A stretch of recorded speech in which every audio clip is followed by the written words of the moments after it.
Growing up, I never understood the hype about EQ pedals.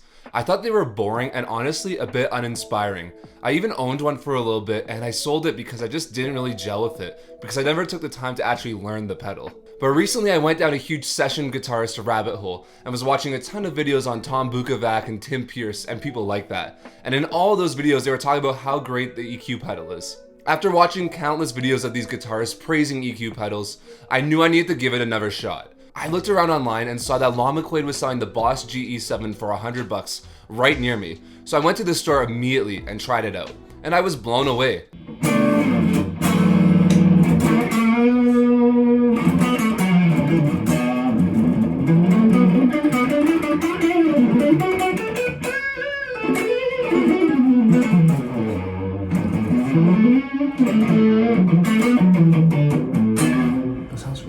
I was so impressed with the pedal that I got it. So today we're going to talk about why EQ pedals are amazing for tone shaping in the studio, for live performances, and why it's the only pedal that I can genuinely recommend to every single guitarist, aside from a tuner pedal. But first, welcome. I'm Cole, but you can call me Cole G. I like to tell stories using gear. If you like that, please consider subscribing to the channel and checking out some of my other videos.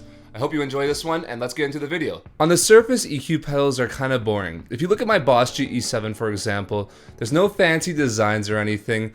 It's just 8 sliders and that's it. But these 8 sliders can fundamentally change your tone in so many different ways. On the GE7, there's a total of 7 different EQ sliders and 1 level slider. When you turn the level up, it acts like a boost and it adds distortion to your sound. When you turn it down, it gets rid of your sound and lowers it completely. The 7 EQ sliders represent different frequencies that you can either boost or cut.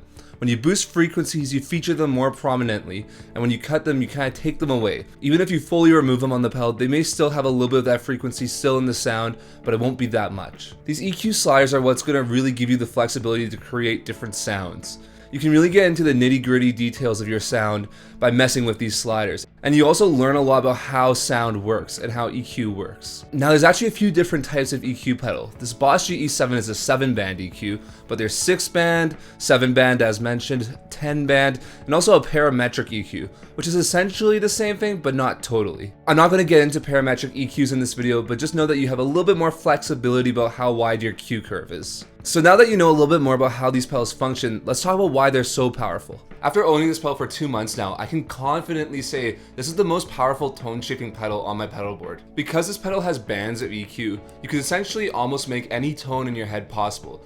You basically have multiple pedals in one. For instance, let's say you have an overdrive pedal that you really like but wish it had some more EQ functionality and a boost function on it. You can put an EQ pedal in front of the overdrive pedal and use the level knob as a gain knob, and you can use the bands of EQ to control your high end, the low end, the mids, all of that. So basically you have a boost pedal now. Check it out.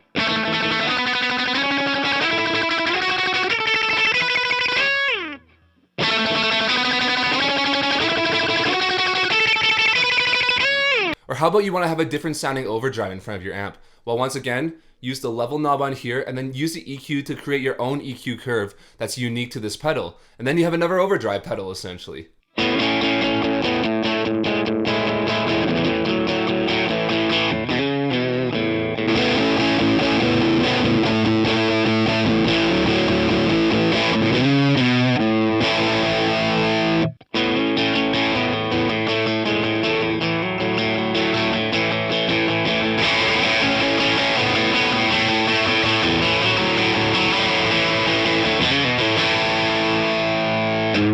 Okay, so I wasn't preparing on showing this in the demo here, but I actually wanted to show how you can model basically any overdrive you want with an EQ pedal. So on my board here on the camera, you can see I have my Greer Lightspeed, which is my all-time favorite overdrive. I love it so much. It's the best overdrive in the market, in my opinion. And I got my EQ pedal. And then if you look at my screen here, I got my Pro Q3, which is basically an EQ plugin, but it allows me to see the EQ curves of each pedal, so I can modify my sound so it sounds closest to it. So here's what I'm going to do. I'm going to grab my guitar, I'm going to try and match the EQ to the Greer Lightspeed sound and see how close we can actually get with it. So check this out. Okay, no pedals are on. Now let me turn on the Greer. Now the EQ.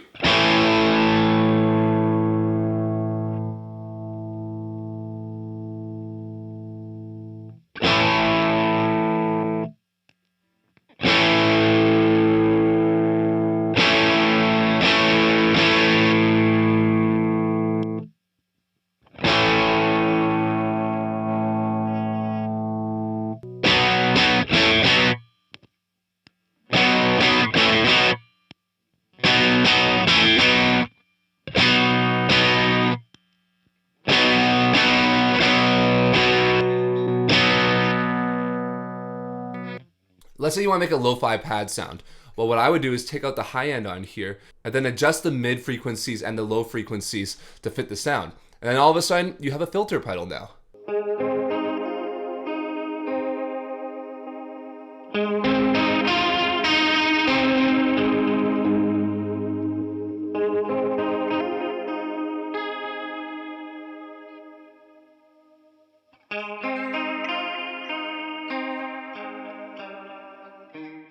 By the way, this pedal is still just in front of my overdrive pedals, and I've been able to get that much functionality out of my tone. But if you want to move this to the end of your pedal chain, you can have more control of your delays, reverbs, and all that. Check this out.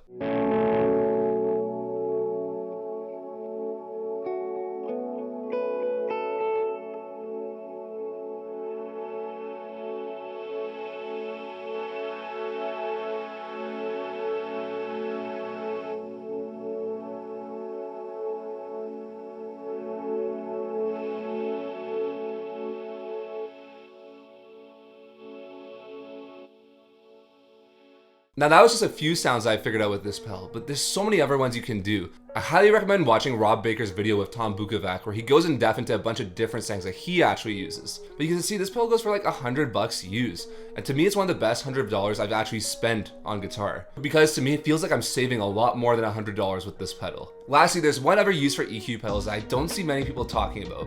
When I was 15 years old, I used to own the Trainer YCV40. I really didn't like the distortion channel on this amp.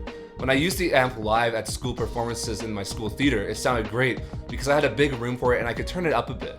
But at home I practiced in a small room in my basement and it just never really sounded as I imagined it would. After years of not enjoying the overdrive sound, I took matters into my own hands.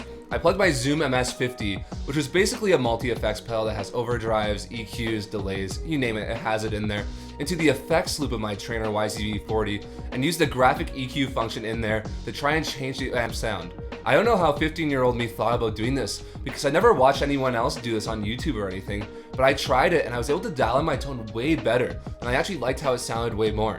Plugging the EQ into your effects loops gives you so much more EQ flexibility with your tone. I decided I wanted to try this technique out 10 years later and I was really impressed with the results. My Mesa Boogie Fillmore 50 is my all-time favorite amp, but I'm not a huge fan of the overdrive sound. And I'm playing a Van Halen Bands as Bands show in a couple of weeks here and we were rehearsing the Van Halen songs and the overdrive sound on my amp just doesn't really cut it. So I actually ran the Boss GE7 in the effects loop and it sounded so much better. I was able to dial in a more martially sound with my amp, which I really enjoyed.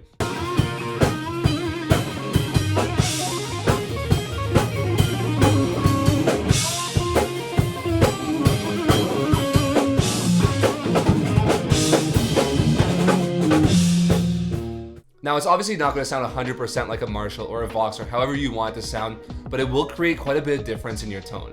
I will say I tried this on my typical edge of breakup setting and it didn't work as well, but for an overdrive sound I think you can really shape it well with this. If you don't like the overdrive sound of your amp and you have an effects loop, try running an EQ pedal through it and see if you can get a better sound with it. If you do that, let me know in the comments and tell me if you liked it more. So I just spent a ton of time talking about why this pedal is so good for tone sculpting, but now I want to touch on live performances and why this pedal is so great for performing live.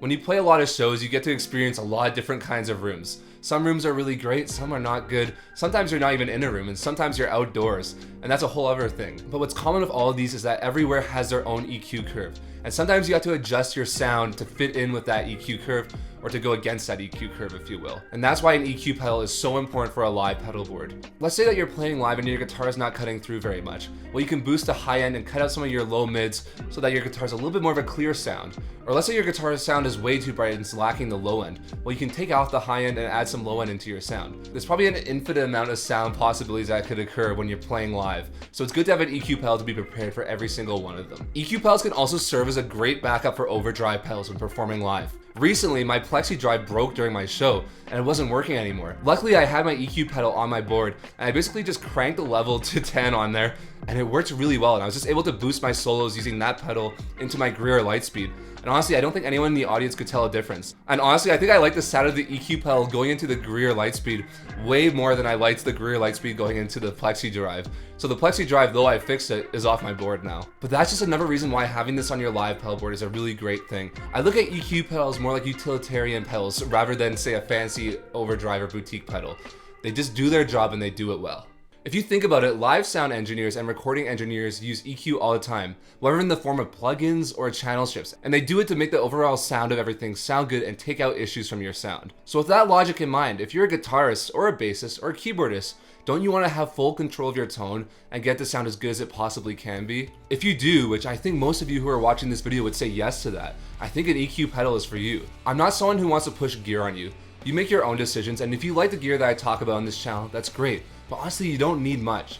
But if there was one pedal that I could recommend to anyone, aside from a tuner pedal, it would be an EQ pedal because they can do so much for your tone and help you so much. Plus, you can get them for super cheap. You don't have to get the Boss one, you can get a Joyo one or any one. They'll do the same thing. They're just bands of EQ at the end of the day. Unless you want to go super fancy, then the Boss EQ 200 would probably be good for you. But honestly, just do some digging and look on your Facebook marketplace and you'll probably find some really good prices on them. I've been using this pedal so much over the last 2 months. Whenever I'm running guitar, I usually have my EQ pedal on and I'm cleaning up the signal, adding distortion, or doing something with it and experimenting. It's a really versatile pedal that honestly everyone could benefit from in so many different ways.